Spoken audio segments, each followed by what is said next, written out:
लोग कहते थे वो पागल है क्योंकि वो हर रात कब्रिस्तान जाता था। मगर एक रात किसी ने उसे फॉलो किया और जो देखा वो खौफनाक था।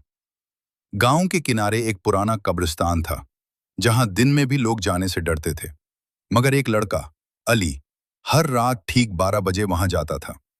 लोगों ने कई बार उसे देखा, खामोशी से कब्रों के दरमियान चलते हुए, किसी एक कब्र के पास बैठकर आहिस्ता आहिस्ता बातें करते हुए।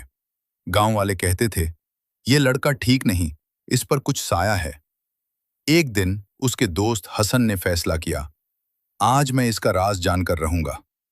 रात के 12 बजे अली हमेशा की तरह कब्रिस्तान में दाखिल हुआ। हसन चुपके से उसके पीछे गया। हुआ ठंडी थी और हर तरफ खामोशी।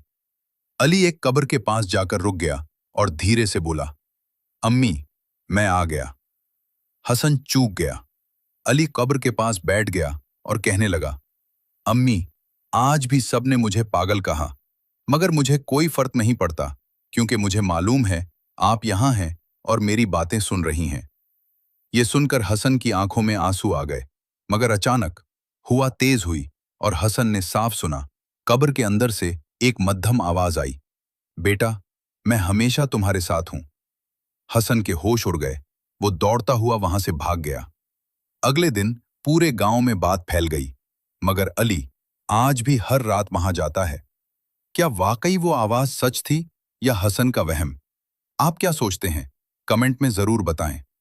अगर आपको ऐसी सच्ची और खौफनाक कहानियां पसंद हैं तो चैनल को सब्सक्राइब करें और वीडियो को लाइक करना ना भूलें।